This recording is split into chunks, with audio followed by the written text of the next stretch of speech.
So, welcome. It's week 2 already. As you know, I am Professor Bogart. I'll be taking your class from now on. This week, we're going to be doing PowerPoint, which I've sent to you in the chat box. It is chapters 31 to 33. I think this is the most fun part of PEDS, learning about little kids and what they do and when they do it. And that's infants, toddlers, and preschoolers. So that's what I'll be going over. Next week is Martin Luther King, but we still have class, so it does not affect us at all. Remember with discussion questions, though, right now we've scored them all. You've got them in because so many movement of students. We heard that 200 students were moved all over the place. And that's why now I've changed courses, because there were too many in this section or one professor. So that's why we have me now as the second one. So with that, we have students everywhere. And where was I going with that? One of the things that we really took very lightly this week is discussion questions.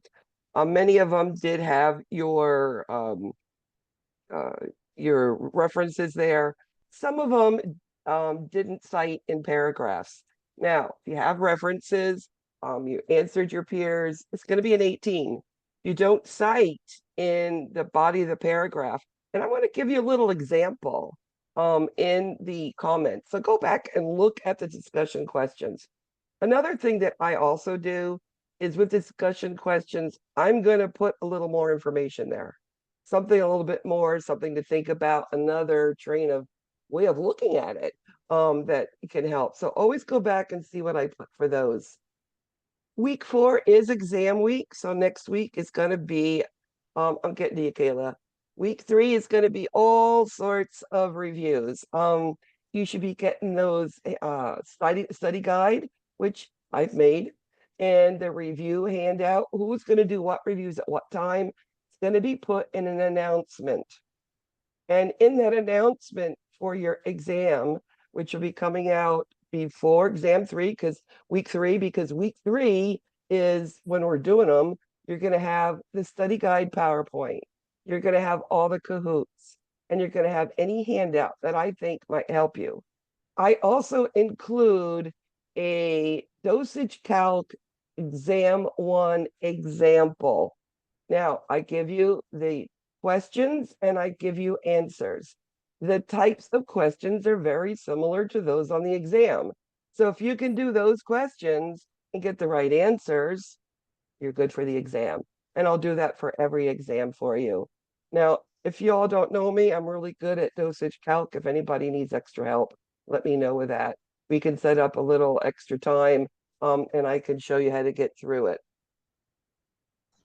And I think that's what I needed to go. An exam 4 is going to be exam 1 is on week 4. So trying to get you prepared for that.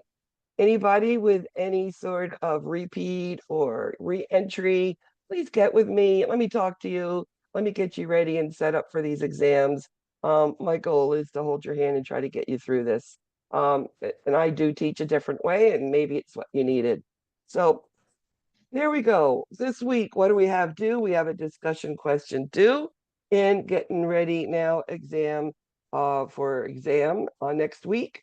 And of course, next week will be a quiz too. So the quiz, most people did really well. You know, the one question that was missed the most? Review your pain scales. 0 to 3 is flat, which means they can't point to a face yet. Because faces, you have to point to the face. Black is also nonverbal children. If they can't talk and tell you, they can do the faces, legs activity, crying consolability, okay? So faces is 3 and older, up to age 8, and then it's numeric. Remember, FLAC is your little ones. There are always questions regarding that on exams and on essays. So it's the only one thing I wanted to tell you about it.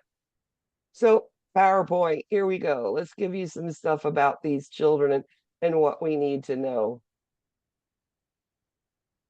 I think probably this is the most fun of all group of kids. I love to play with babies. Of course, they're cuddly and nice and smell good, right?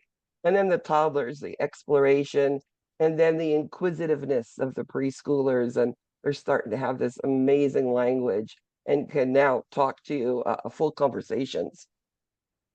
So, infants, the first year of life, think about it. They grow from born at 7 pounds, let's say. 1 year old, they are tripled their birth weight. They are 21 pounds already.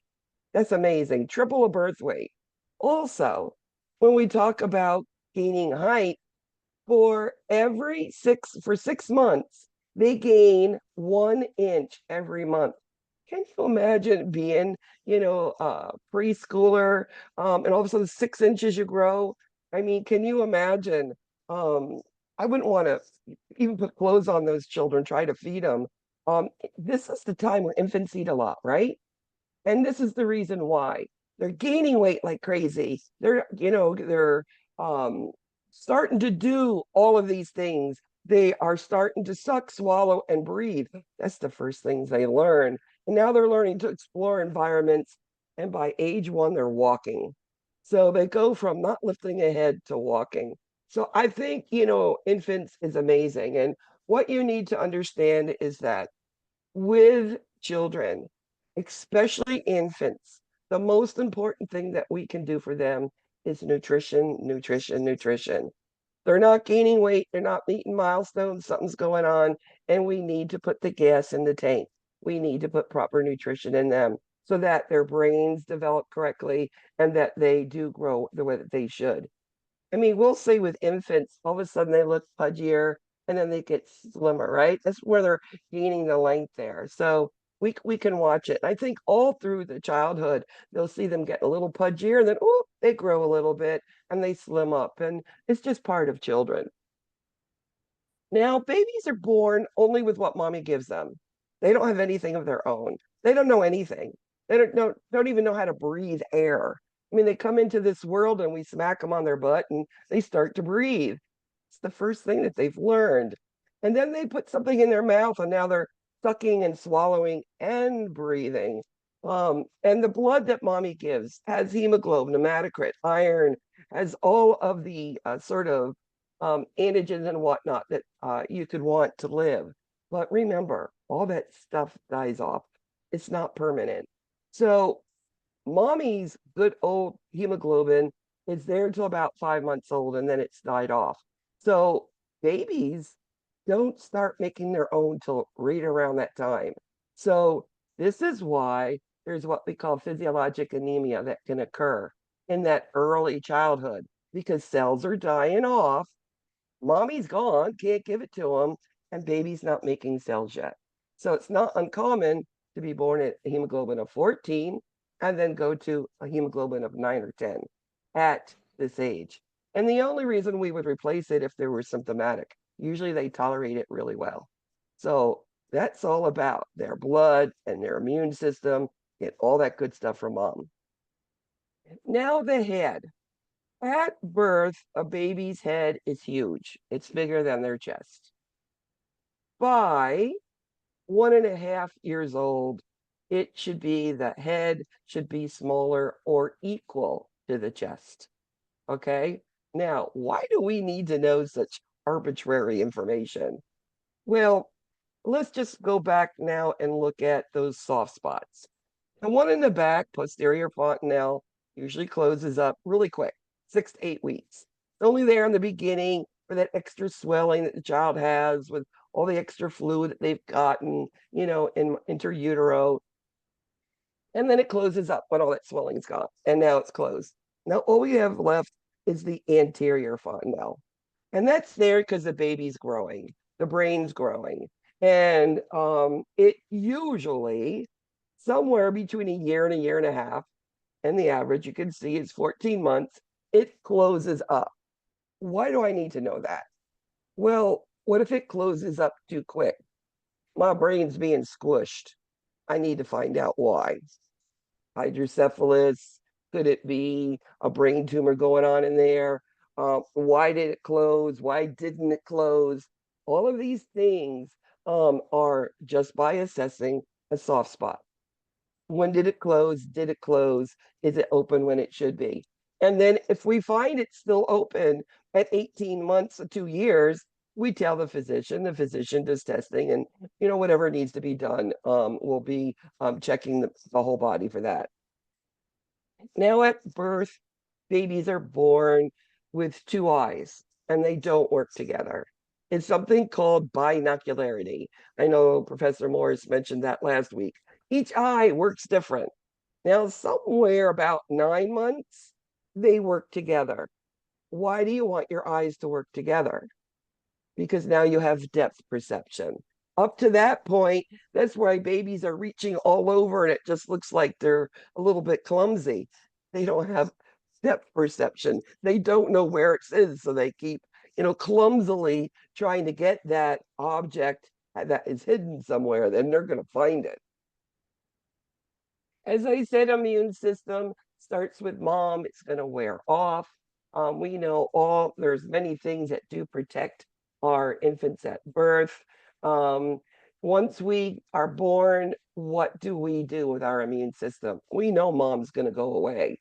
So hepatitis B, right at birth, or that first visit, we're going to give hepatitis B, usually at birth. After that, we're giving immunizations 2 months, 4 months, 6 months, 12 months, 18 months, 2 years. I mean, we are giving these children as many as we can of these immunizations to prevent diseases. The other way an infant can receive all the immunizations they need is through breast milk. And that's why it is encouraged if a mother can. Not every parent can breastfeed. Not every mother can due to whatever reason. So if they can't, yes, iron fortified formula is a good choice. But for antibodies and whatnot, and so much more, you'll see as we go through, breast milk is that best protection for immune system. Now, at birth, babies are born, they can't even regulate their own temperature.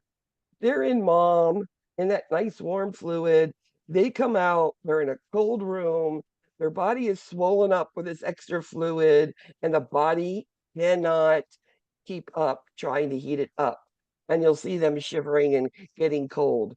If you've ever seen a delivery, what do they do first? They take the baby, put it in a blanket, dry it off, put it underneath a nice, warm, radiant warmer, and to keep that baby warm. It has to do with all that extra fluid. Now, as the baby gets older, the baby's not going to need to be covered and snuggled up as much. And just because they're 6 months old now, they should be able to hold their temperatures a lot better and not need to be wrapped up like that little bundle down there to the right. Now, fine motor development is something that we measure. This is one of those developmental milestone things that we look at to see, is our child growing, and cognitively, are they where they need to be? And even movement, gross motor, we're going to find out, are they moving the way that they should? So with fine motors, it's all about fingers. What do I do with my fingers? What does an infant do first? First of all, mommy puts their hand next to them, and the baby takes their finger, puts it in their palm, and that child grasps it. That is what they call a reflex palmar grasp. Now, mommy's going to tell you, if you're that nurse next to her, oh my goodness, my baby just gave me a hug. She's holding my finger. Look at that. Isn't that sweet? Don't tell her it's a reflex, because if mommy really feels it's really nice, don't do that to her. Now, eventually, it does come up about 2 to 3 months of voluntary grasp, where they see it, they've been put it in their hand before. Okay, let me grab it like a rattle. And they'll take it, put it in their hand. So prehension is just about either voluntary or reflex palmar, in the palm of the hand, grasping. Now, about 7 months old, Infants should be able to take that rattle or that something in this hand and put it to the other hand. That's about 7 months old. That's getting to be a higher level skill. Also, they should be able to do part of a pincer grasp, or what we call a crude pincer grasp should be starting. Now, by 8 months old, infants should be able to sit unsupported. Usually at that time, moms like to put them in a high chair and to put those little puffs or those little Cheerios or something in the high chair. And the baby likes to take one, put them in their mouth, right? You're letting them go for seek and search and in the mouth. And it's a good thing to do. Well, that smushing in the mouth with their fingers, this is a crude pincer grasp. Then they take their thumb and their forefinger, and one at a time, as they get older, pick it up. That's a fine pincer grasp. And that's somewhere about 10 months old, that fine pincer. In between 7 to 10, it's that crude that starts to go on. Now, with the hands, they should also be able to remove things from a container. And by 1 year old, they should take blocks and put one on top of each other by the age of 1. Now, it doesn't mean they've done this all by 10 months. Doesn't mean they haven't done the block yet. And it's 1 year old, but they've done everything else. As long as they're moving forward and are doing these things a little slow, okay, all kids are different. And then some kids are a little fast. All kids are different. And that's a test for you. Now, gross motor skills. G is get up and go, go, go, like Paw Patrol, as my little Christian would say, my grandson. Go. G, movement. What does movement start with an infant? Babies are born and they can't even lift their head. They're not moving at all. They can't even breathe. We have to teach them.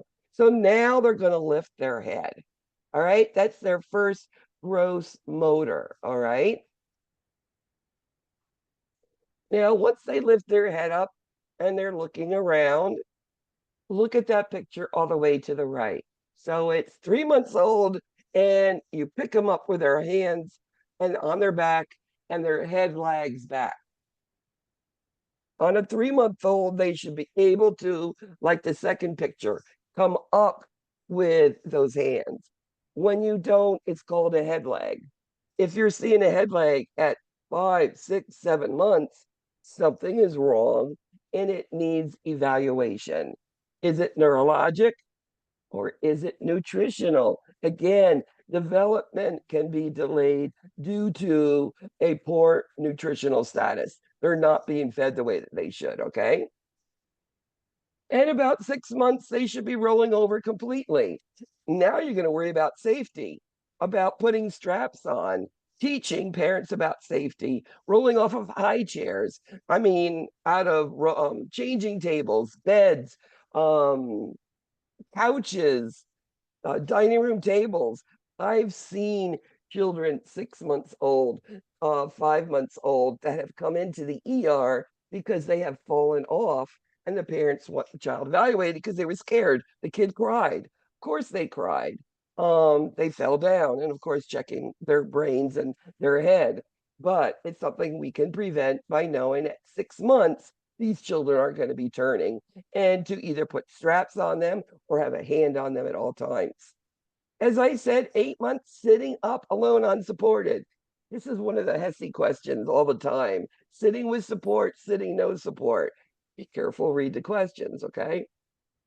Now, the biggest thing that I think that our infants do is they're on their backs. I mean, they're on their tummies on the floor. And all of a sudden they get themselves up on their knees and now they're sitting. That is a big gross motor development for them.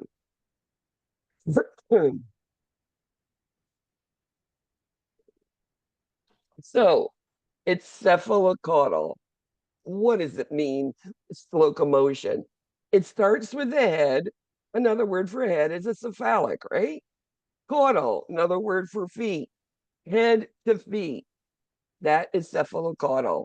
So we start with our head lifting up And then all of a sudden they're going to be on their tummy. They're going to be turning over front to back to front. That's by 6 months. Then they're going to be up on their knees crawling. They usually go backwards first and then they go forward or sideways, but they're up on their knees trying to crawl. And then about 9 months, creeping, getting up on the side of a couch, a table, and creep around it. Now they're in locomotion mode. Watch out, they're going to get to that hot cup of coffee at the other end of the table. Now you got to be careful there, right? And then walking with assistance about 11 months. And then somewhere about a year old, they'll either attempting or they're going to be walking. Now, none of my children walked by 12 months. The one child you're going to hear about this whole quarter is my grandson. He just turned 8, Ariana. He's on Thursday. So I've got all the stories now up into childhood that we can do, share with it. But Christian never walked. At 15 months old, he was at my son's house in the Keys, and all of a sudden he ran down the hallway. Never walked. He would bloop, fall over. And all of a sudden, zoom, 15 months. My children did the same. Now, does that mean the child's behind cognitively? No. It just means he's a different than other children because he was doing other things, blocks of 4 and 5 instead of 2. So you can't look at one thing there, but it is something to keep an eye on. Now, feeding your infants. Well, when your baby is born, all they're going to get is good old breast food, or they're going to get breast milk, or they're going to get iron fortified formula. Years ago, they used to give you food, feeding fruits and vegetables and whatnot early. Now, what is the problem? Why don't we today? Well, baby's GI tract is very delicate and sensitive. And if you let a baby have food, that whole GI tract is working at trying to use it and going through all the mechanics and burning calories in order to get it in them, etc. And the GI tract doesn't have the ability to digest it. So it comes right out in the stool. So you put this baby through eating and all of this burning calories, etc. And in the long run, minimal was absorbed into that child. So usually they say somewhere between 5 and 6 months. Usually the books are at 6 months. They're going to tell you, all right, for 6 months you breastfed or iron fortified formula. And notice that breastfed infants do get vitamin D. It's something that they don't get in the with the formula. They get the vitamin D, but not with breast milk. So that's why they get it. So know that at 6 months, we start giving them one food at a time every 4 to 7 days. And before that, we do not. Now, at birth, we know the baby's floating around in fluid. They lose 10% of their body weight always, right around there. And then they start gaining weight. Now, one of the questions I've heard, I can't even tell you how many times, you've had a baby in the newborn ICU, or I've had babies in the cardiac ICU. And during their visit, we measure everything in bottles. And when they go home, if they're breastfeeding and are able to, we're going to tell the mother to breastfeed. And most mothers do want to. That's why you breastfeed. It's that, special close time, right? They're like, I'm just going to give them a bottle because I really need to know how much they're eating and I need to measure. Well, how do you know normally if a breastfed baby is getting enough nutrition? First of all, daily, 6 to 8 wet diapers. And then the second thing is every single time they go to the doctor, they're gaining weight. Guess what? They're getting plenty of nutrition. So it is one of those things that we do teach parents, but it's that one who's had that sick little baby that tends to be a little bit more nervous about it. And I get it. I understand it.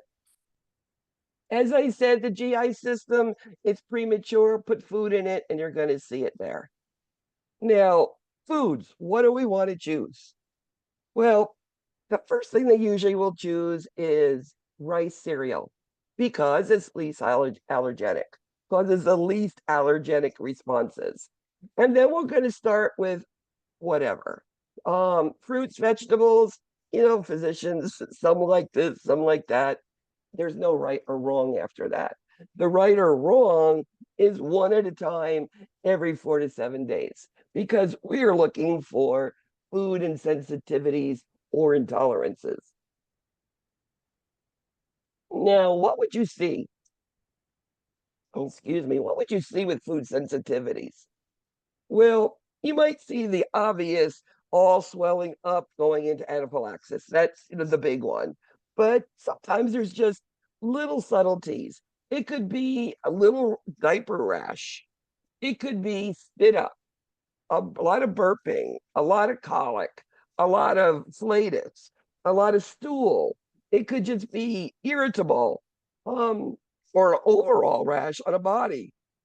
All of these things could be that. So it's really being paying attention to the infant and looking, seeing what's different. Now, once you determine that a baby has an insensitivity, does it mean that you're not going to maybe reintroduce? Well, as long as it wasn't anaphylaxis, yes. After we try many, many foods, we might try again. But if we've had a bad sort of reaction, of course, we're going to have, an EpiPen at the bedside, if they're going to be trying something else. Some physicians say do, some don't. Again, it is as we introduce it, being safe with the baby. Babies sleep usually the first couple months. It's off and on, and then hopefully they get to the point where they're sleeping all night long. Formula babies sleep longer than breastfed because breastfeed you usually feed every 2 to 3 hours. When you become formula fed, it's usually every 3 to 4 hours. It's a bit thicker, I guess. It sticks there longer. I don't know, but breastfed babies are the ones that will wake up more frequently. And the other thing is, there's these beautiful walkers and swings and playpens and all this neat old gadgets that, they want us to buy. And believe it or not, they don't recommend any of them. Just having them on their back to sleep at night and then putting them on their tummy when they're awake. And they don't believe in all of those other things. And the thing is, as a parent and as a grandparent, I know sometimes that swing with that gas, I couldn't have lived without. But the book says it's not necessary. Now, dental health. 6 months old is when we start to get these teeth. So doesn't mean all children get teeth at 6 months. Again, my grandson, my children, they didn't get teeth till 15 months old, and then they got 6 or 7. I only got a lot all at once. So that was a heck of a time where they were going through teething, right? But usually you can say if you're 12 months old, you should have up to -6, you should have 6 teeth. That's what that is. Now, how do we take care of these teeth? Well, no toothpaste, just a wet, soft toothbrush, and you should clean the teeth off before they go naps and to bed at night. And it keeps that tooth nice and it keeps that sugary from the milk, from having a bottle mouth. And that's why don't pop a bottle, no milk in the bed, no juice in the bed. And the reason is, again, it leaves sugar on the teeth and it will rot them. This is where that pacifier, that comforter, that soother is something that can be done. Some babies just want their fingers, some want the pacifier, whatever it is that comforts them. Because remember, everything is soothed through the mouth. Explore everything in the mouth. Okay, immunizations. So we know, as I said, Hep B is that first one. That's at birth. If a baby is coming from a hepatitis mother, they're going to do it within 12 hours. That's the only guideline with hepatitis B, but every infant gets it. Then we go into Hey, those can two. I can I say something real quick? My daughter's about to have a baby any day now. and she's not wanting to get that hepatitis B vaccine, so she don't really need it then, because she's been one man her whole life. So is that okay? I mean, You're protecting the infant, not your daughter.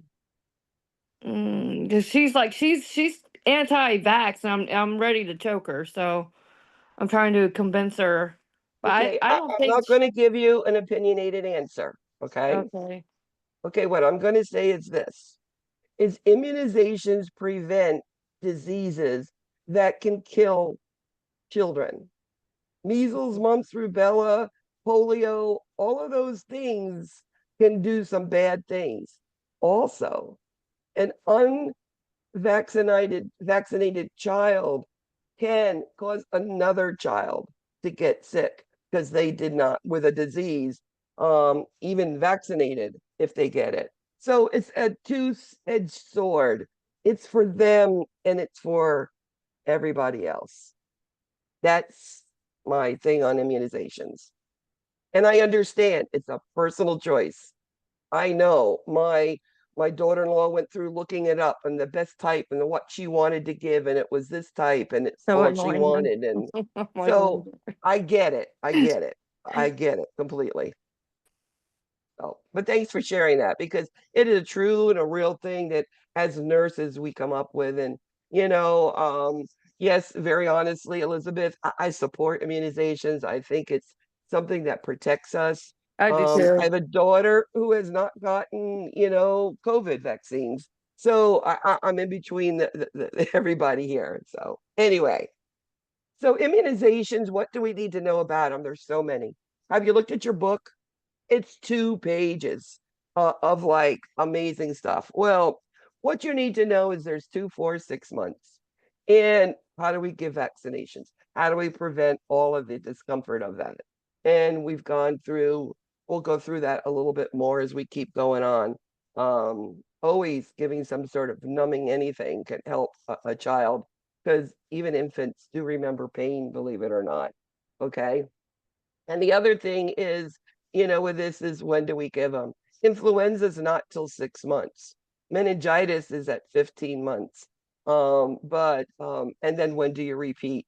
And as we go along, I'll be telling you more, but that's the startup of it all. Colic is that gas, and the kid is screaming and crying, and it's hard. You do everything. You've changed. This is the one you use the swing on. This is the one you're in the car trying to drive around the block. And I've heard parents tell me these stories. The baby is so full of gas, you don't know what to do. Usually about 3, 4 months is when it will stop. So there is, hope in sight. Babies sleep a lot, don't sleep enough. It's just part of being babies. And then failure to thrive. Now, let me tell you the importance of failure to thrive. And let me equate it to why do we do a height and weight at every visit? We want to make sure they're gaining weight, right? So immediately we're going to see the baby born at 7 pounds comes in at that 6 months visit and they're at 10 pounds. There's something not right here, right? That is a failure to thrive. And then it goes into that questioning. Is it vomiting? Is it diarrhea? Have you changed formula? Is it gassy? You're breastfeeding, how much, et cetera, et cetera. Getting down to why and then getting that nutrition back up. If nutrition isn't taken care of and it's laid there for a while with not getting proper nutrition, it could be permanent developmental disabilities because the brain didn't get the fuel it needed. So there's different health problems. One of the big things today, I think, is with children being told back to sleep, never putting the baby on their sides or on their tummies only for tummy time. And now the backs of the heads are getting a little bit flat, and it is a concern. Well, babies got soft bones.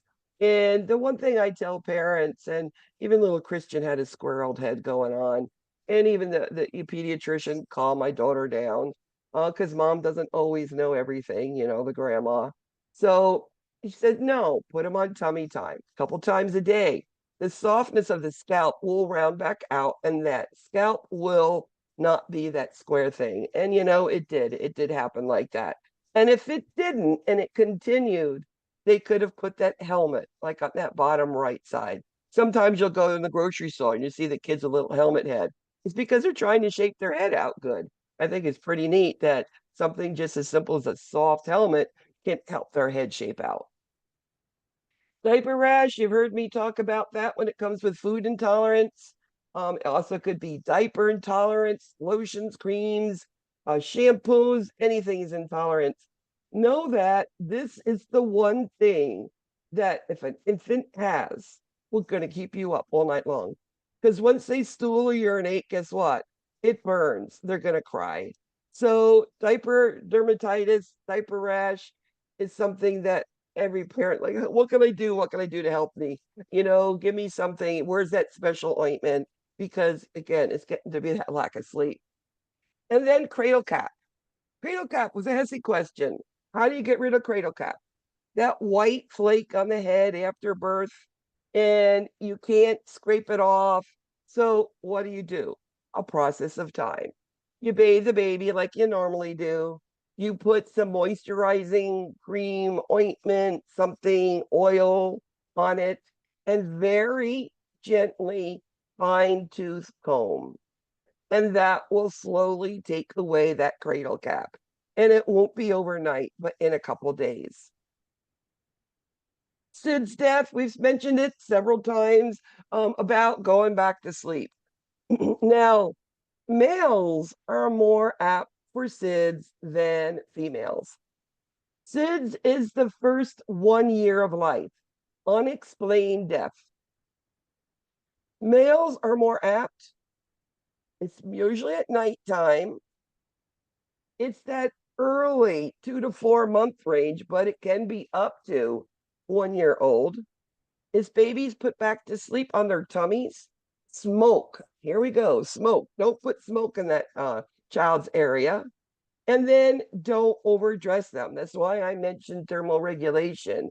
By 6 months, take those too much. They are starting to warm themselves after a while. Sometimes it could be homelessness, it could be poverty, it could be no air conditioning, no heat, it could be so many things going on. And it could be as simple as putting a baby in their bed and it's too soft and there's too many things in there and they suffocate on those things. So SIDS death is first year of life unexplained. One of the other things that could cause SIDS is if a child, an infant, has upper respiratory and they have nasal mucus, sometimes that clogs them off and it could cause SIDS. Just think what I told you. Suck, swallow, breathe at birth. That's a big deal. So only a couple months in, that's not a lot of practice. So put a little mucus in there and it can cause SIDS. Another thing is what we call alt-T. I also call it a choking, where the baby chokes, turns blue. Mom has to pat the baby, and they go, oh, I don't know what to do, and they bring him to the hospital. And what they'll do is they'll do a workup for their brains, make sure there's not a seizure, go through the GI, making sure it's not reflux. And the baby usually are sent home on an apnea monitor. And it's a really easy thing to work. Probably one of the easiest equipments. It's a piece of Velcro around the chest, 2 probes, turn it on, set the alarms, its heart rate and its respiratory rate. And if it's not in the alarms, it is the loudest, most annoying noise you've ever heard. Hopefully, the child wakes up and also the parents. One of the biggest thing with injury and safety, the biggest area that we must be concerned of is motor vehicles.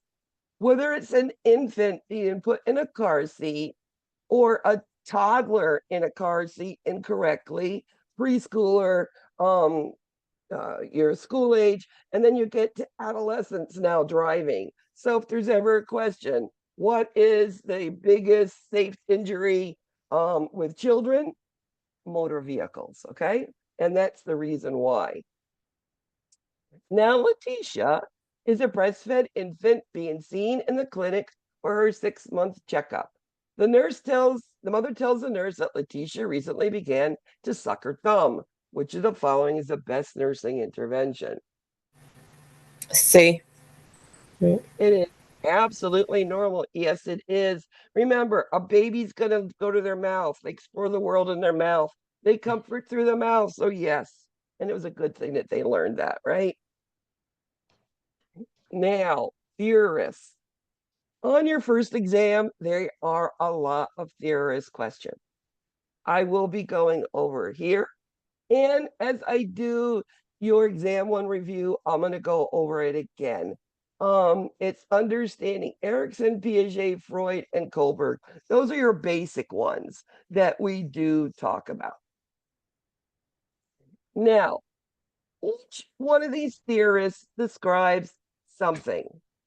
Erikson talks about the way that people around them react to the child and the way the child responds. Okay.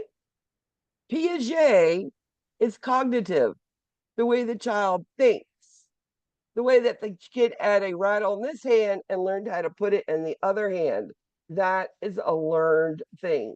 They didn't know that at birth. That's Piaget. Okay.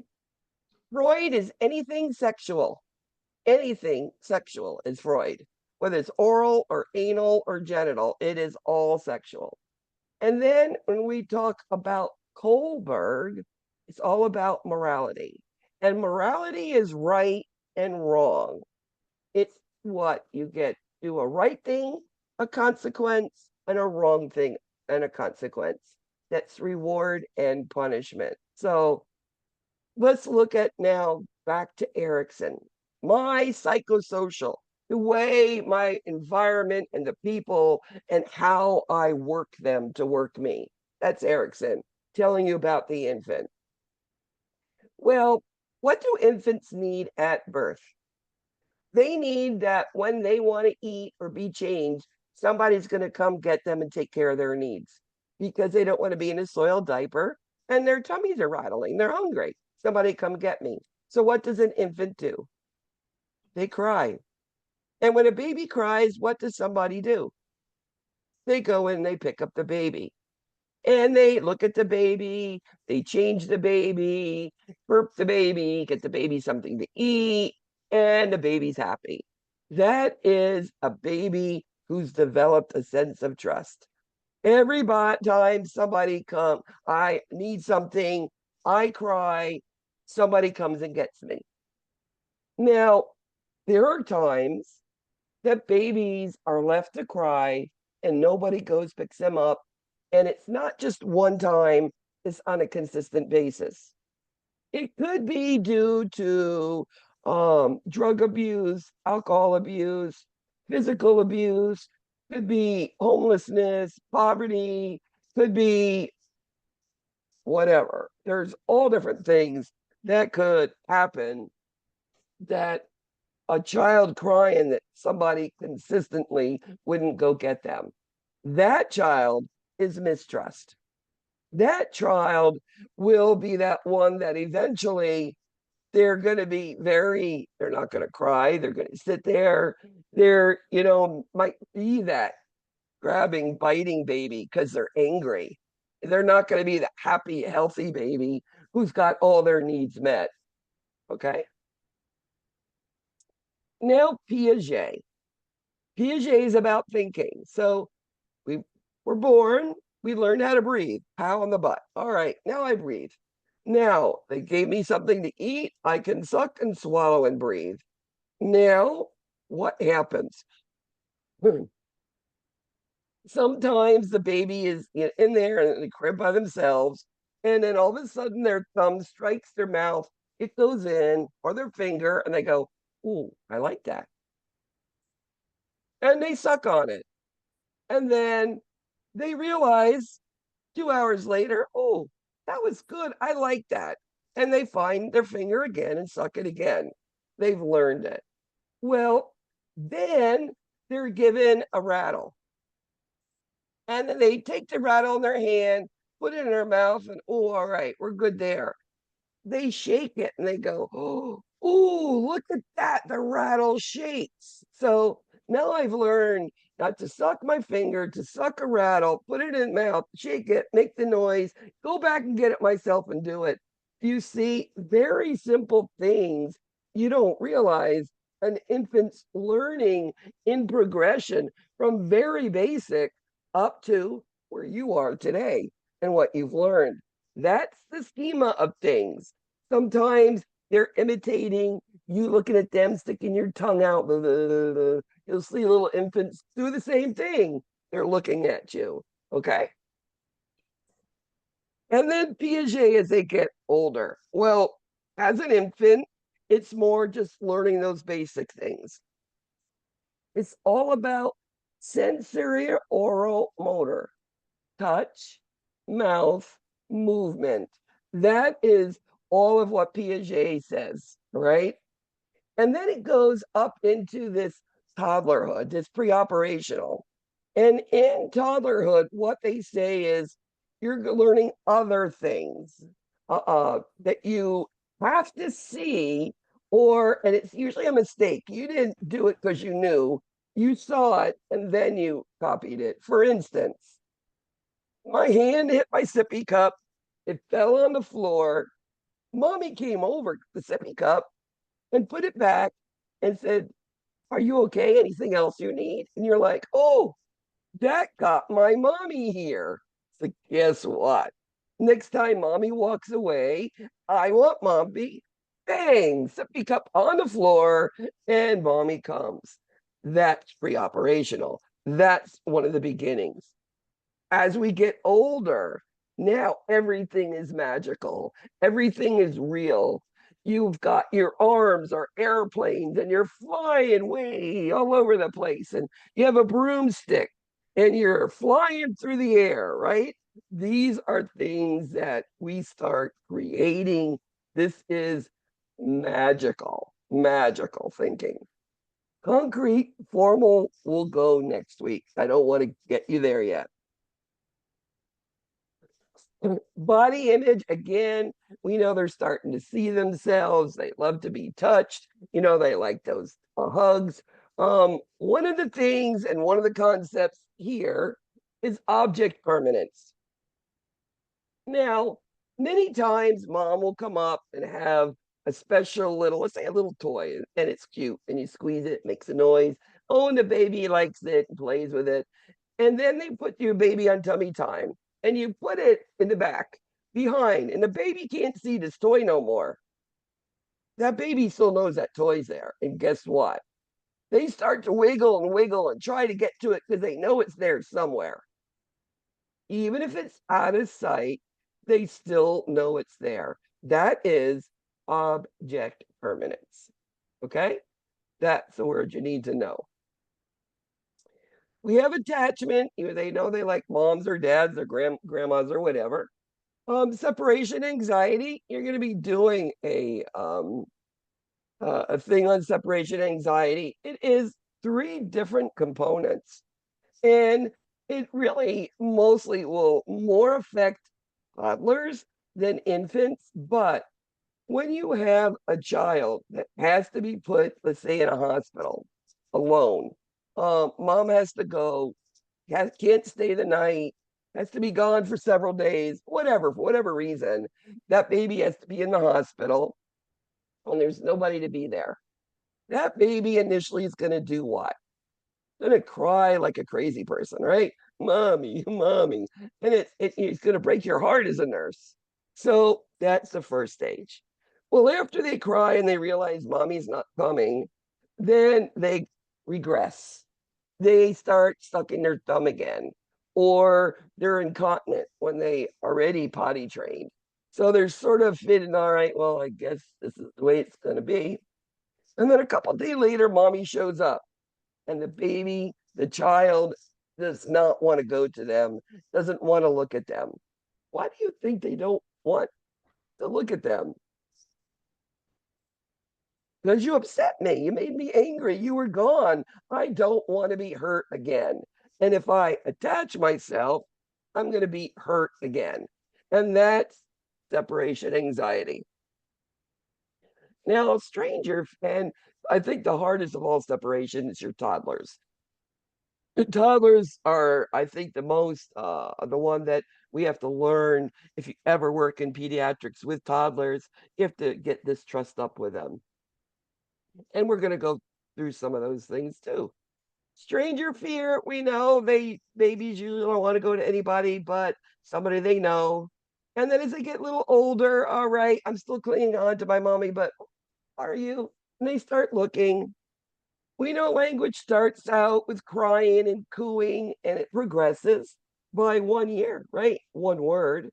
And then what do all children at all ages do the moment they wake up until they go to sleep? They play, they play, they play. All right, toddlers. I think this is a fun group. This is ages 1 to 3. And it's also can be called the terrible twos. And I love this saying, having a 2-year-old is like having a blender without a lid and turning it on. They are everywhere at once all the time. There they are. They are into intense environmental exploration. They want to know everything about everything all the way. They're all about me, mine, mine. No, no, no, don't tell me no, and running away. It's temper tantrums. They're obstinate. They're no, no, negative. This is normal for a toddler. Now, we talked about height and whatnot in infants. It's a big deal. In toddlers, it isn't. Because all of a sudden the body goes, whoop, stop. Let's now go really slow. Triple the birth weight by 1 year, right? We don't quadruple it till 2.5 years old. So you can see it's really slowed down. We start now to get a little bit longer and a little less pudgy. As I said, the head and the chest should be equal by about 14 months, right? By 2, a child is half of their adult height. So whatever they are at 2 is about what they'll be as an adult. Their bodies are becoming more and more mature. They're able to hold their urine, their stool. This is when potty training starts.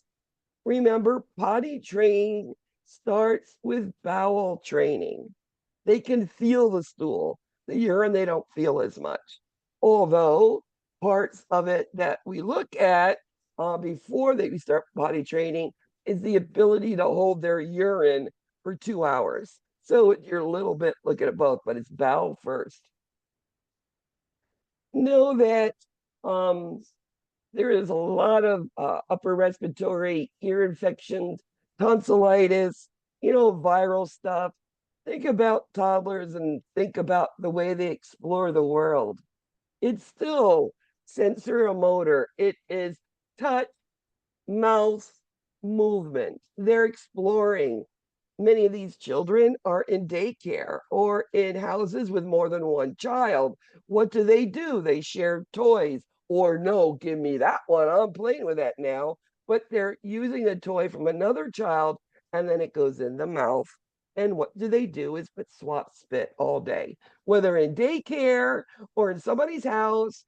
The bestest of daycares. They clean this stuff all the time, but it still happens. Now, is it bad that they're swapping all of these germs going on? Well, isn't the body building now a great immune system, getting ready to go to school? So they don't need, to be as careful. Yes, you teach them wash their hands, cover their mouth, whatever, but they're going to be going through it. It's just part of it. As I said, body temperature, oh, that's beyond well maintained. You don't have to over address these children at all. Their coordination, gross motor, all right, fine motor. Well, now we're using both hands, and now we're taking a ball and throwing it overhead. And let me tell you, at 18 months, it could be pretty strong. Be careful. Their eyes, 20/40 now. Depth perception's good because they're working together now, okay? And they say is with that depth perception, it's got a little bit a way to go, And they say it's because they are pudgy and their muscles aren't as strong and coordinated as they should. This is why these children do fall a lot too. It's because they really can't see what they're trying to jump to or what they're trying to reach. Another thing is picky eaters. Many toddlers are iron deficient anemic because they're picky eaters. What happens is their sense of smell and taste, and even that touch, that texture is developing. And if you've ever tasted baby food, it's really nice. You get up to being a toddler, now you're getting real people food in smaller, tiny little pieces, right? And it tastes better. And they find the stuff they like, and that's all they want. I know it used to be for many times macaroni and cheese and chicken nuggets and apple juice. That's like the common, altogether toddler's dream meal, every meal. That's all they want. But again, with that being picky, you still have to give them the nutrition that they do need. And today, there's tricky fruit drinks that are vegetables and stuff that we can do if we had to. Again, Erickson and toddlers. Well, what do we know about toddlers? We know toddlers are autonomous. Everything is me, mine. So autonomy. I want it first, automatically mine. Now, what happens? Well, again, these children are still awkward and they're clumsy and they're falling and they're getting dressed and the clothes are on backwards, inside out. Their shoes are on the wrong feet. They're not doing it the way it should be. Or they're gonna jump and nobody lets them. So this is that helicopter mom, dad, or grandma who's not letting a children try. And on autonomy, I want to do it. Please let me. But somebody's telling me no. So that's a sense of shame and doubt. Okay. That's autonomy. I do it. Automatically me. And shame and doubt. Somebody's saying, hey, don't do that. You're going to hurt yourself. Get down from there. I wanted to try though. How do kids learn how to? By trying. They have to. You don't want them to hurt themselves, but they have to try. And we went over that. We went over that. We went over that. All right. Development of gender identity. Well, this is, that potty time, right? In potty time, mommy and daddy, they're watching us go to bathroom and they're realizing mommy and daddy have different things. And why does daddy stand and why do I have to sit? And they're starting to see all of that stuff, right? They're also starting to touch themselves because they realize, oh, something's down there and it's normal. And the only thing as parents is if they're touching themselves in public, they should be saying, get your hands out of there, or go to your room. I don't need to be watching that. And make it as not dirty as possible. It's normal. It's normal for them to touch themselves there. They know there's boys, know that there's girls. One of the things about toddlers and helping them through things is not necessarily it's the routine, it's that remembering that teddy bear, that pillow, that jammies that I like when I go to a hospital. Bring me a transitional object that's going to help me through these hard times going to a hospital. That's what a toddler likes. Their language is getting more and more. Know that a 1-year-old and a 3-year-old have a different language. They become more as they get older. But remember, the thing is, they understand more than they can speak. And that's a frustration for a toddler. But don't think they don't understand that you're telling them to get their clothes, pick it up, and go put it in the laundry basket. They understand. They really do. Sometimes they don't want to. So that's the no, I'm not doing that type thing. So that's their language. Their social behavior, they want to feed themselves. They want to go to bathroom themselves. They want to dress themselves, play by themselves, and they're extremely strong-willed at this time right now. And I think it's part of learning things their way. Because remember, they don't know anything. They're learning every day something new and building on this pyramid of all of this knowledge as they go through life. But one thing toddlers do is they're starting to develop feelings for others, as in, if mommy's sick, he might go get his special, stuffy toy and give it to her and say, here, mommy, this will make you feel better. It's not uncommon with a toddler.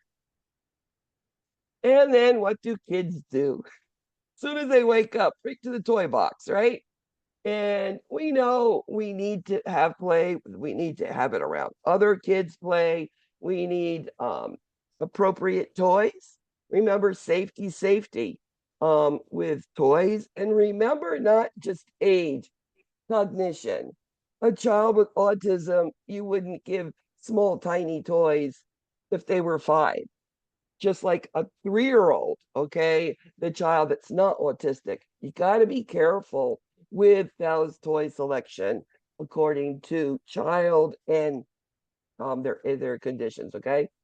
Now, I've said it a couple times, I'll say it again.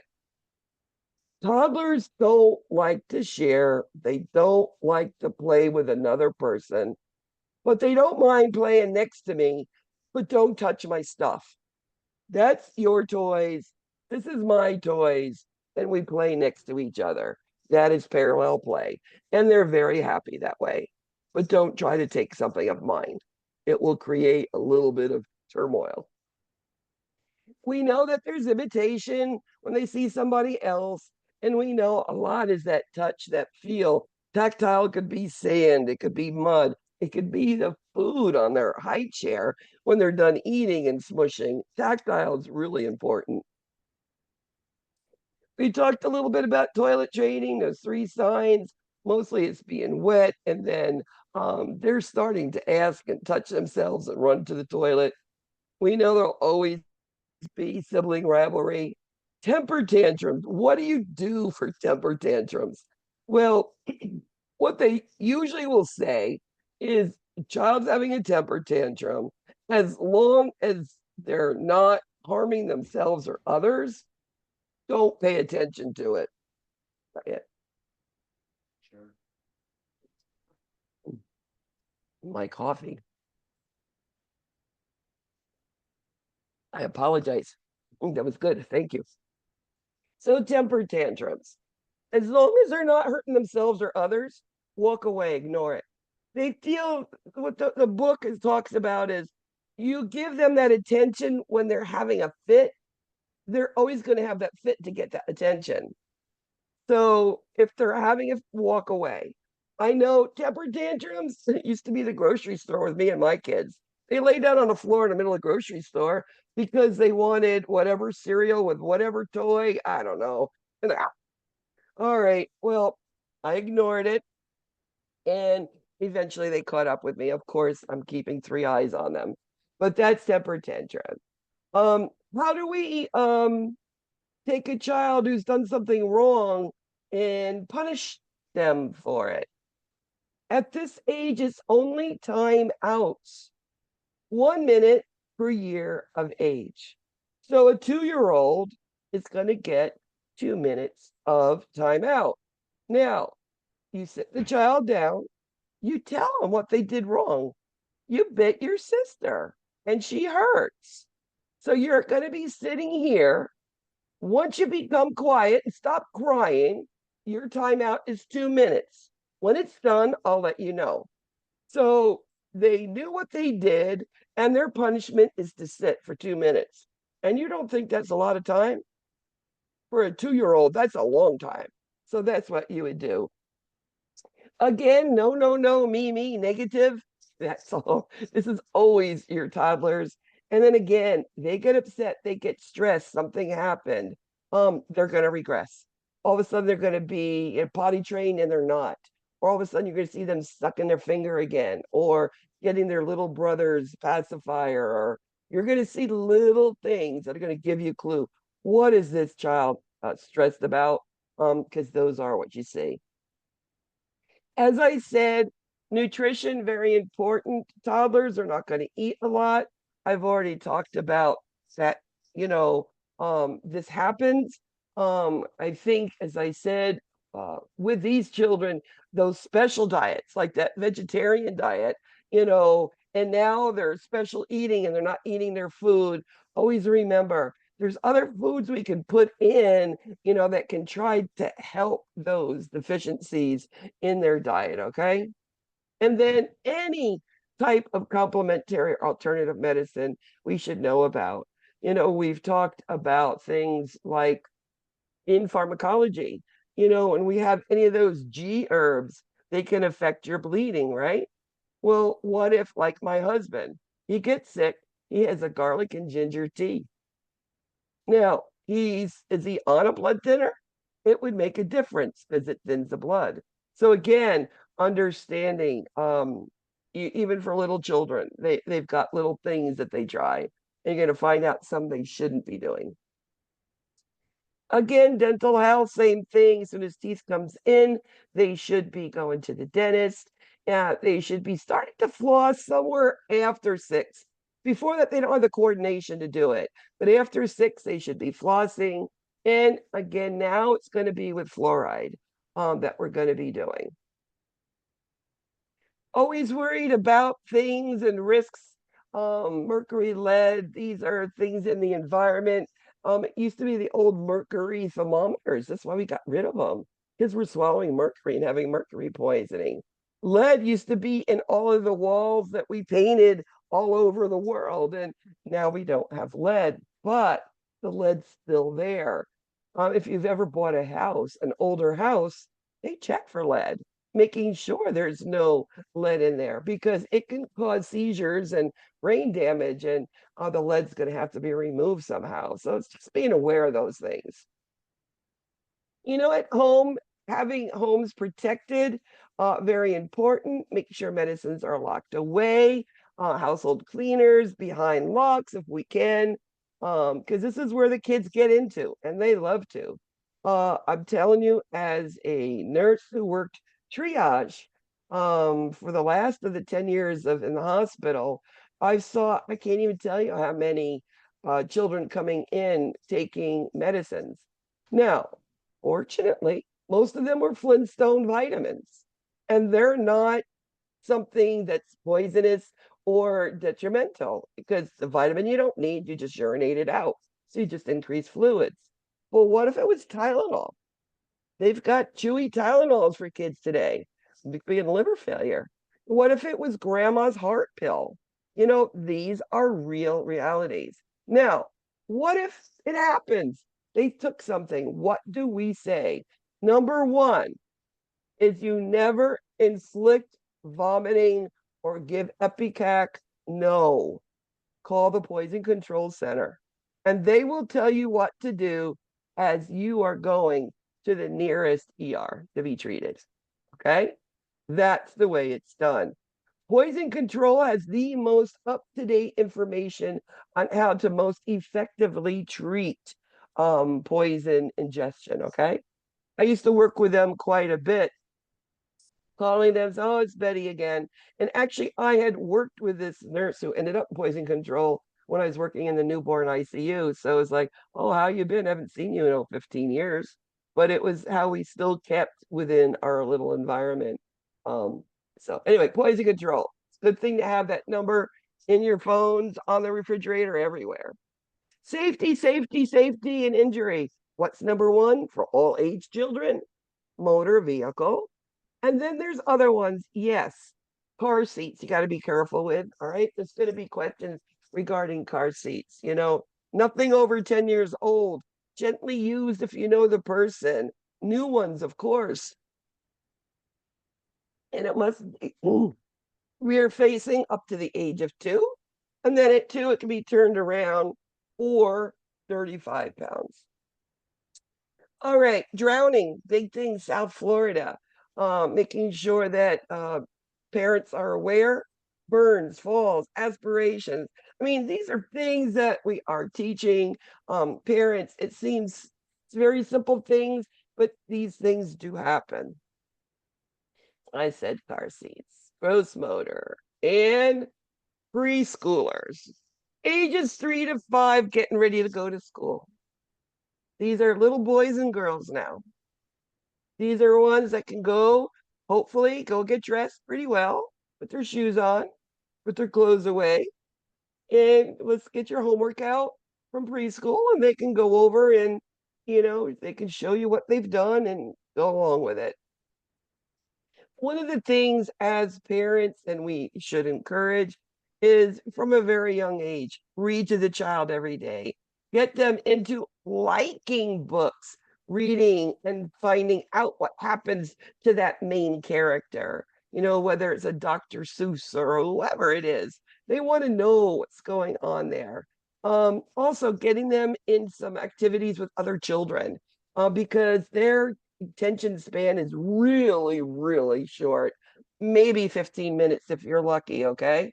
So reading them, getting them ready, positive attitude. You're going to school and you're going to be so smart, right? Again, the height, weight, still, as long as it's getting more, going up, we're doing good. It's still very, very, very slow. Gross motor, walking, running, climbing, jumping. Fine motor with hands. This is now dressing, drawing, scissors, drawing, coloring in the lines.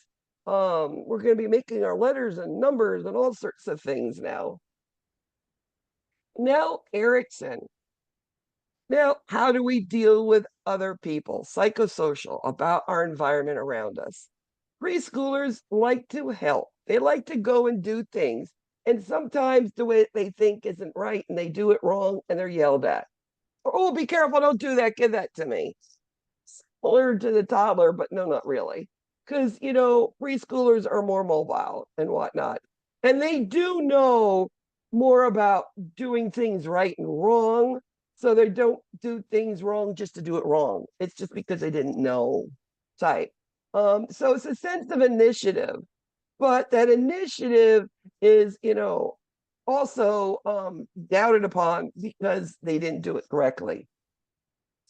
As I said, as they're getting smarter, learning, now they're getting ready to learn more education. They've learned their environment around them, and now they're getting ready to school.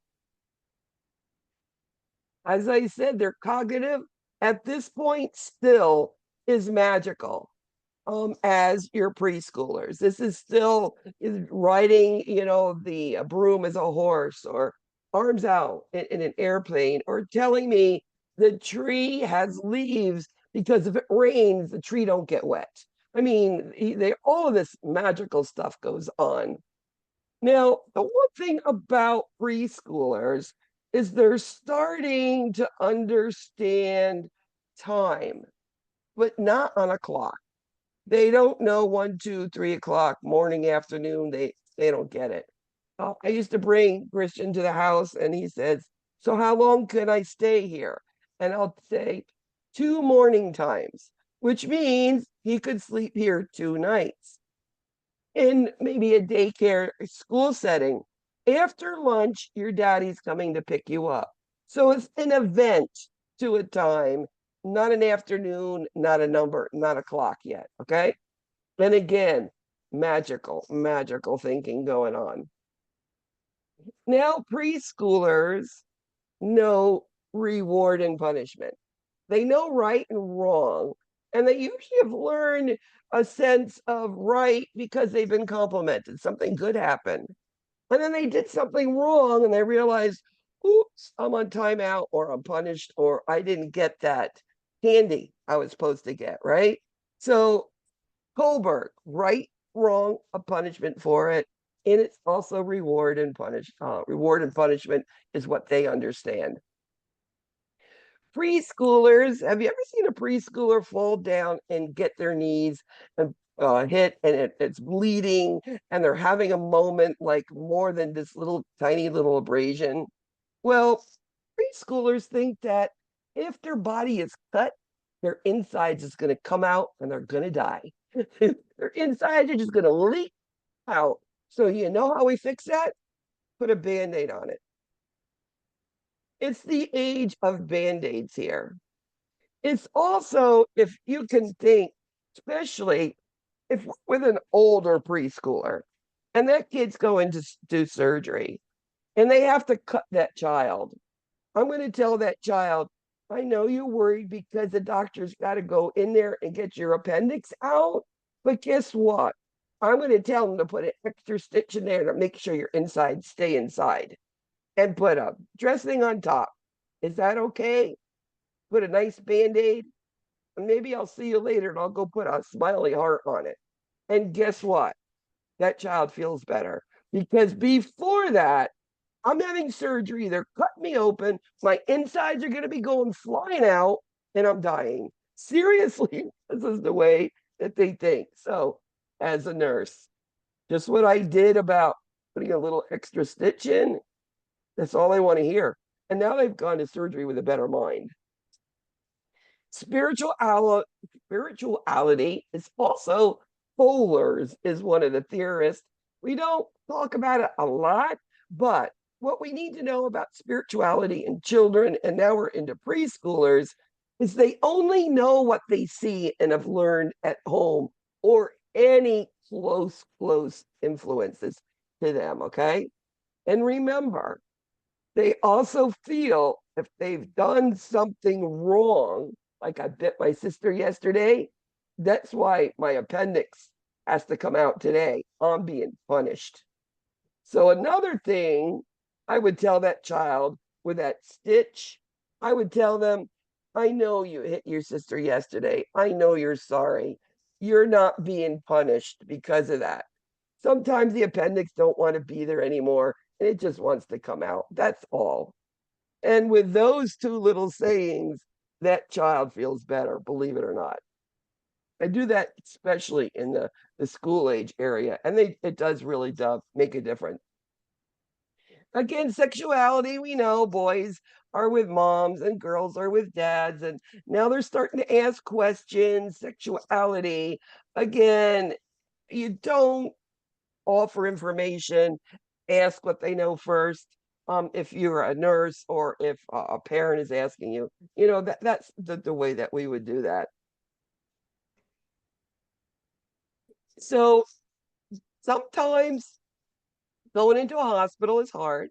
Preschoolers, it's easier. No, don't get me wrong.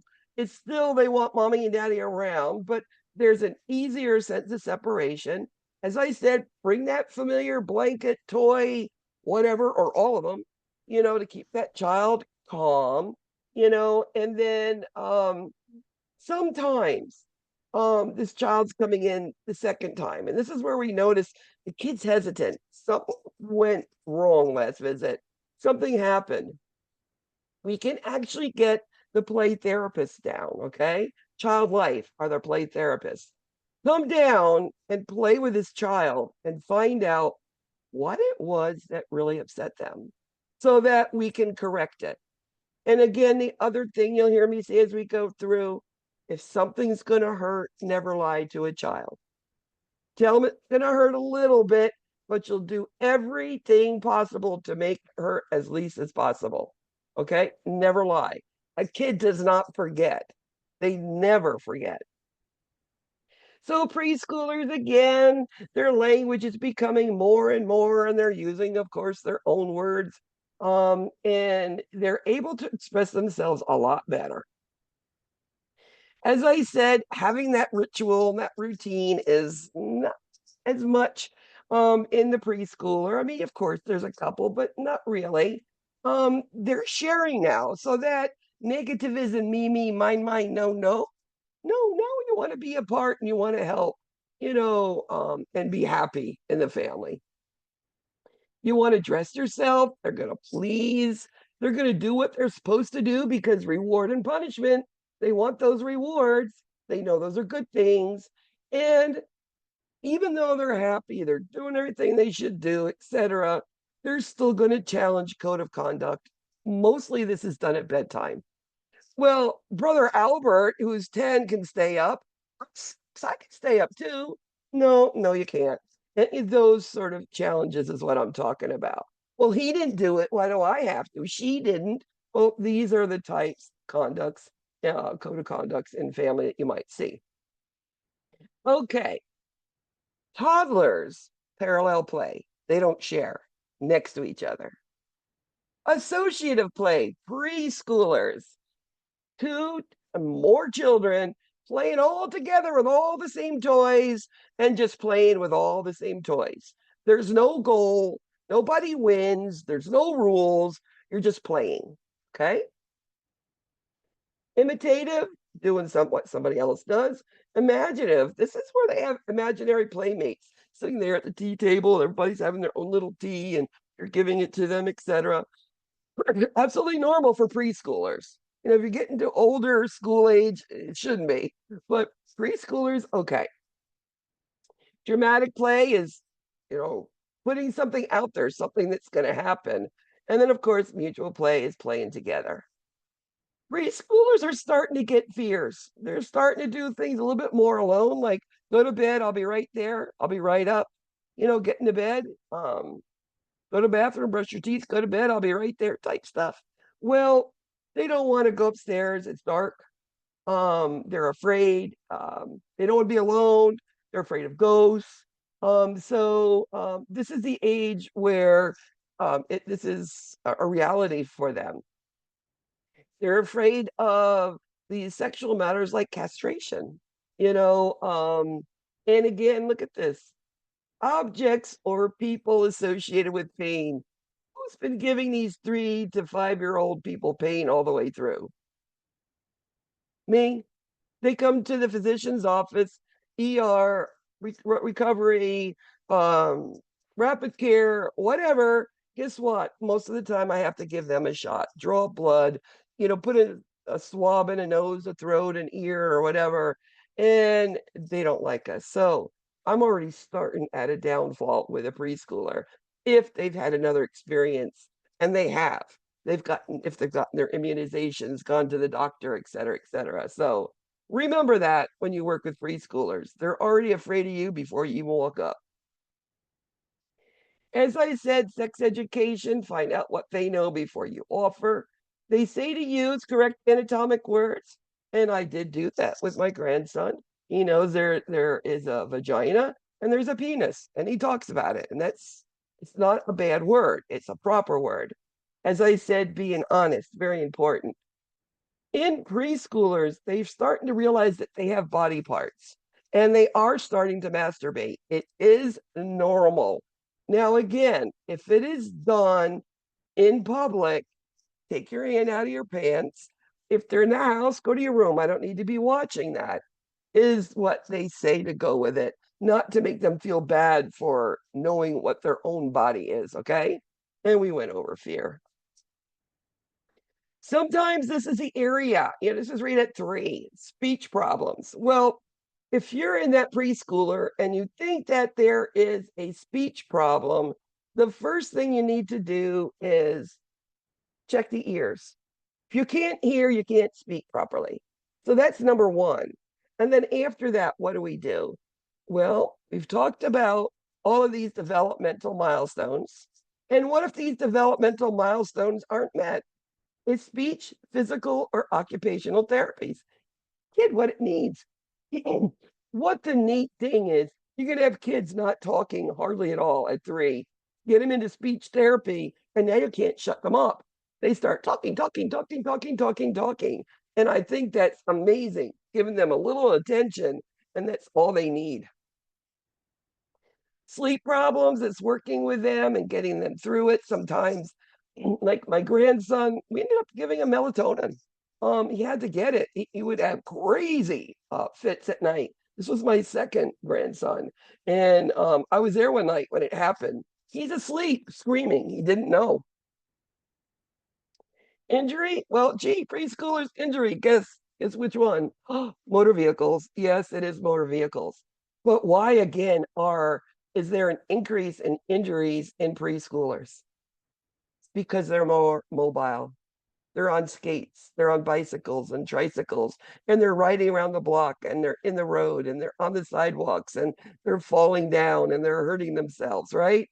So again, it increases injuries in preschooler only because of their mobility. And then they're in parking lots, et cetera, et cetera. So again, as parents, they should be taught always put protective gear on your children. Protect that head, protect those elbows, those wrists, those knees.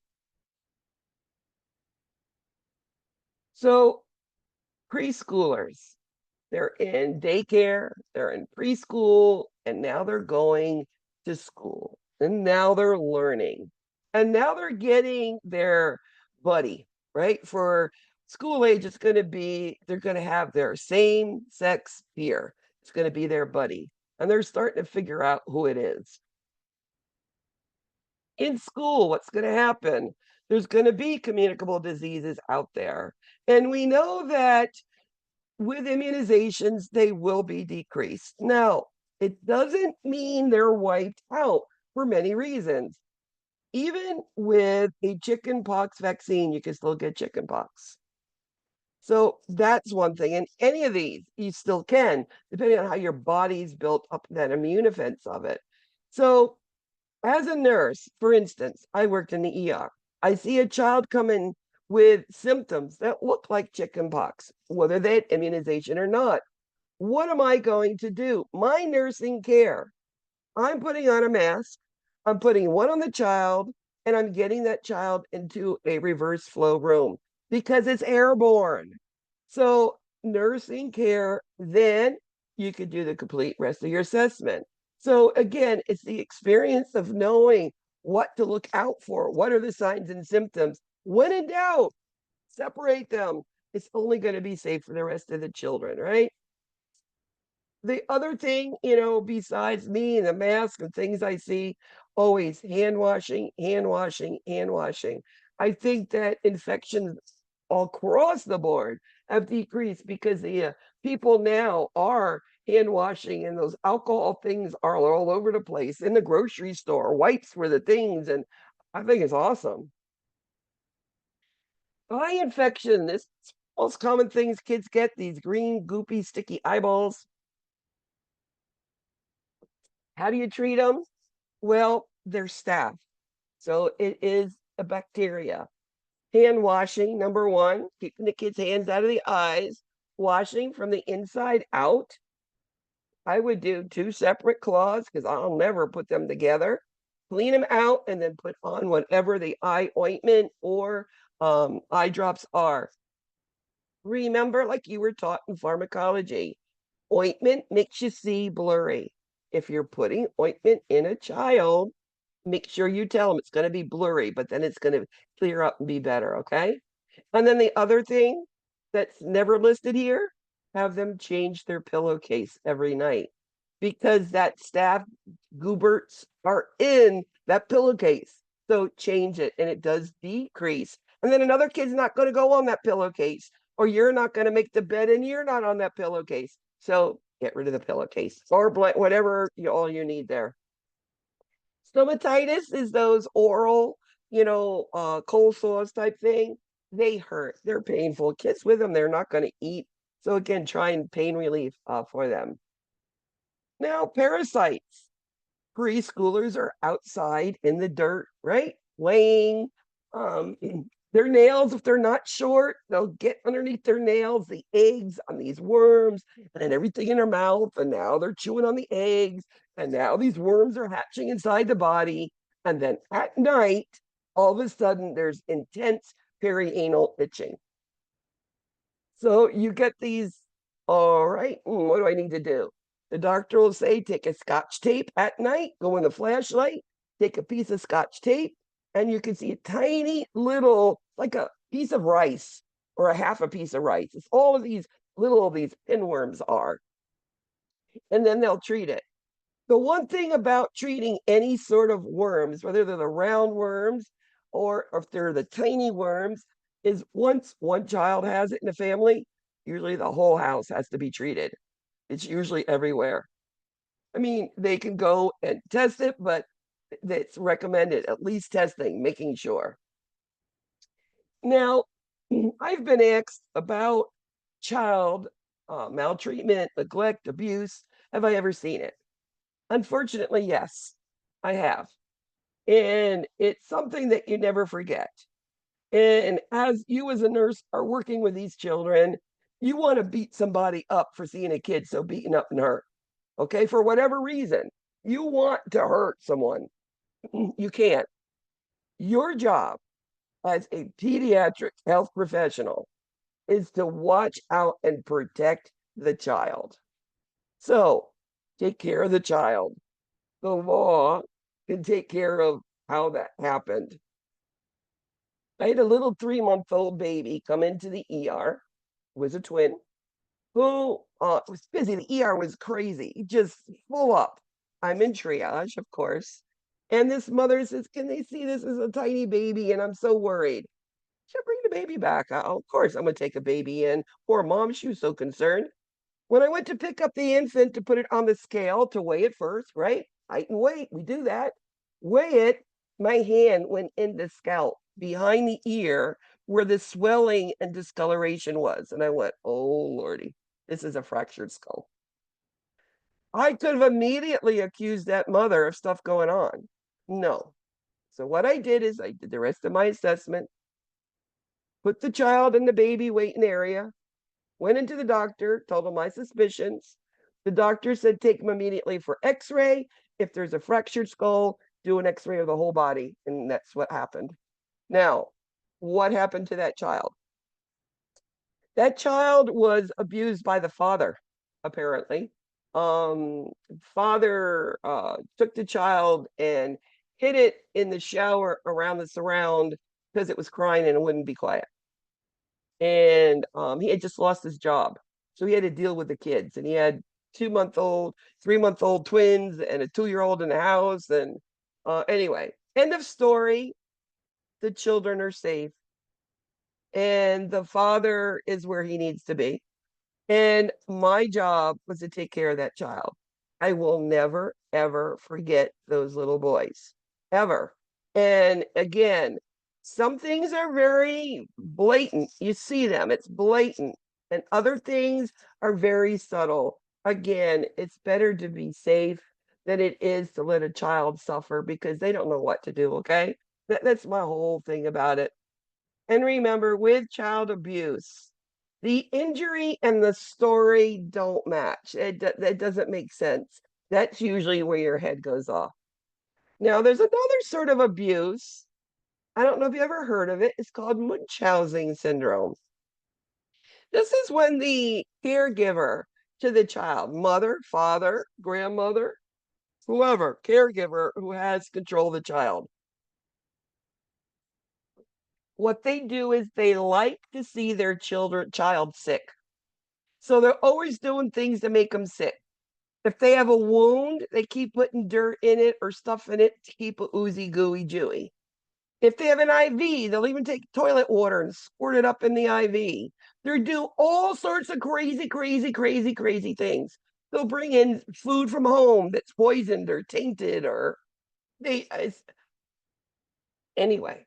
What do we need to know as nurses? Well, if we think this or we suspect it, what is our job? Protect the child. So this child doesn't need to have somebody in there 24 hours a day. No. But when the person who's thought to be the Munchausen syndrome person, that person, when they're there, must have a staff member there at all times. Another good thing is with these children is to have same consistent nursing staff because they know the story and what to look for and those little clues and those little hints, okay? I've seen 2 of these, but I saw them in the beginning. I didn't see them through the hospitalization. But again, what is your job? Protect the child. So parents tell the nurse their 3-year-old daughter and a male cousin of the same age have been inspecting each other closely as they use the bathroom. Which of the following is the most appropriate response by the nurse? So they're cousins. They know each other. They're in the bathroom. Is it B? Absolutely. Just say, come on, let's go. Let's get something to eat. Let's wash your hands. Come on. Don't don't pay attention to it. It is absolutely normal. Now, if it was an older male and a younger girl, I mean, come on, there's things that you would look at. But 2, 3-year-old cousins, this is very innocent stuff. So, all right, let's see. What time do we got here? We're running over, so we're not going to get the Cahoots done today. But you had a really, really good PowerPoint with everything. Now, I did because Monday has an extra long class. I was able to do the Cahoots there. I will send you that recording with your PowerPoint recording and the Cahoots so that you can review it at your leisure. Remember, Cahoots, study them. It's your quizzes, it's your exams, it's all your key concepts. It's something that I've worked very, very hard at to get you everything you need. The PowerPoints have what you need and your Cahoots. And then, of course, you'll be getting those study guides. You don't need much more than that. If there's areas you don't understand, that's where you take out your book and say, all right, I don't get it. Or go back to one of my lectures. What'd she say about that? I don't get it. And then if you still don't get it, guess what? Ask me. I'll try to make sense out of it for you. Any questions?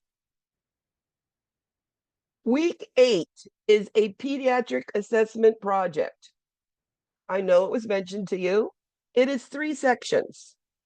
I always tell you, number 1, pick something that could be a pediatric diagnosis. I've gotten things already like diabetes type 1, autism, ADHD, Kawasaki. What I want you to do is think about a pediatric diagnosis that you, your child, next door neighbor, or a friend, somebody has or had, or something you really want to know about. Make it interesting to yourself. All right. Don't just pick one on the list. There's a huge list there. Yes, you can pick one of those, but it's only a guideline for those who can't think or don't have anything to go from. And hand in your paper, do 50 words. It's nothing. 2 references, cite in the paper, and send it in because I have repeated uploads for that. You can do it next week if you want. Let me know. I'll review it, correct it. I'll send it back, and you all can get a perfect 100 on this assignment. It is back and forth, back and forth. First of all, I need to approve your diagnosis. And then you can start sending me in the papers if you want. And if you need help figuring out what maybe a teaching for the 3rd portion of it, I can give you ideas. Okay. So just let me know. It's been a pleasure meeting you all. Ariona, so great to see you. God bless you. I love I you. like to see kids come up through PNs and I get to see them again. It just warms my soul, you know? So thank you for coming back. Glad to have you. So I'll see you all next week. Anything you Thank need, you. just ask questions. I will answer you quickly.